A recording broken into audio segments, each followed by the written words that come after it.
ভাইরে ভাই, সূর্যের যে পরিমাণ তাপমাত্রা আর এই তাপমাত্রায় সকলেই তো ডিম ভেজে খাচ্ছে। আজকে আমিও ট্রাই করে দেখলাম বাংলাদেশের মানুষ হয়ে সূর্যের তাপে ডিম ভাজা সম্ভব কিনা। গাইস, প্রথমেই বলে নিই, আজকের এই ভিডিওতে আমার কোনো ক্যামেরাম্যান নেই, যার কারণে মোবাইলটা স্ট্যান্ড করার পরই নিজেই শুট করেছি। হ্যালো এভরিওয়ান, আসসালামু আলাইকুম। আমি আশরাফ আহমেদ। তো আমার বাসা চুয়াডাঙ্গা জেলাতে। তো অনেকেই কিন্তু এই রোদে বা তাপমাত্রায় ডিম ভাজছে, বাট চুয়াডাঙ্গা জেলার মানুষই এখনো পর্যন্ত ট্রাই করেনি। তো আজকে ট্রাই করে দেখবো তাপমাত্রা ডিম ভাজে। আজকে চুয়াডাঙ্গা জেলার তাপমাত্রা 44 ডিগ্রি সেলসিয়াস, যা অতীতের সকল রেকর্ড ভেঙে দিয়েছে চুয়াডাঙ্গা জেলা। এত পরিমাণ তাপমাত্রা, অসহ্য গরম এবং রোদ, যাতে স্বস্তিতে নেই চুয়াডাঙ্গা জেলা। তো আজকে এক্সপেরিমেন্ট করবো এই ডিম ভাজিটা। তো আমার হাতে একটা মুরগির ডিম আছে, এদিকে আছে উল্টানোর জন্য খুন্তি, যেটাকে বলে। তো আজকে আমি সরাসরি এখান থেকে ডিমটা ভাজবো। গাইস, আমি কিন্তু ট্রাই করবো ছাদের উপরেই।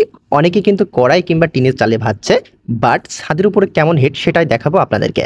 এজন্য প্রথমে আমি ছাদটাকে ঝাড়ু দিয়ে নিব, কারণ এই ডিম ভাজিটা আমি খাবো না, জাস্ট আপনাদের দেখানোর সুবিধার্থে ট্রাই করছি। ঠিক আছে। ডিমটাতে কয়েক ঠোকা দেওয়ার পরই ভাঙছিল না, যেহেতু এটা দেশি মুরগির ডিম, যার কারণে এর খোলা প্রচুর শক্ত। তো ফাইনালি ভেঙে ফেললাম গাইস।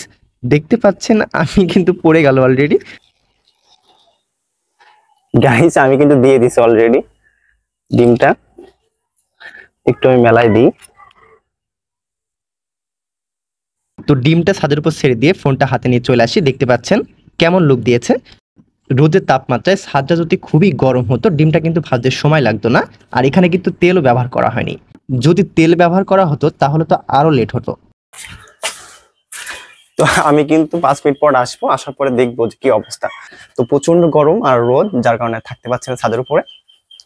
দেখা হচ্ছে 5 মিনিট পর। গাইস, ফাইনালি ব্যাক করলাম প্রায় 10 মিনিট পর। বলছিলাম 5 মিনিট, বাট ভাবলাম আর একটু সময় নেই। তো এসে দেখে এই অবস্থা। তো অনেকটা শুকিয়ে গেছে, বাট আমি উল্টানোর চেষ্টা করছিলাম, সেটা হচ্ছিল না, নষ্ট হয়ে যাচ্ছিল। যেহেতু আজকে চুয়াডাঙ্গা জেলার তাপমাত্রা 44 ডিগ্রি সেলসিয়াস, আর এই তাপমাত্রায় ডিম ভাজা আসলেই সম্ভব কিনা, এজন্যই আজকের এই ট্রাই করা। তো ছাদ কিন্তু প্রচুর গরম ছিল, তারপরেও ডিমটা ভাজা সম্ভব হলো না। চুয়াডাঙ্গা কেন, বাংলাদেশের কোনো জেলাতেই সূর্যের তাপে ডিম ভাজা সম্ভব নয়, বাট অনেকেই সোশ্যাল মিডিয়াতে আপলোড করছেন সূর্যের তাপে ডিম ভেজে। আসল কথা, সেসব কন্টেন্টগুলো আসলে ভুয়া।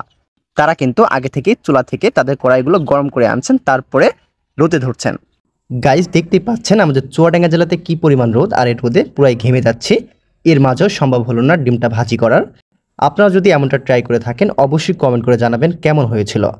তো এই ছিল 44 ডিগ্রি সেলসিয়াস তাপমাত্রায় সূর্যের তাপে ডিম ভাজার এক্সপেরিমেন্ট। ভিডিওটি ভালো লাগলে লাইক, কমেন্ট অ্যান্ড শেয়ার করতে একদমই ভুলবেন না। ভালো থাকবেন, সুস্থ থাকবেন, দেখা হবে পরবর্তীতে নতুন কিছু নিয়ে। আল্লাহ হাফেজ।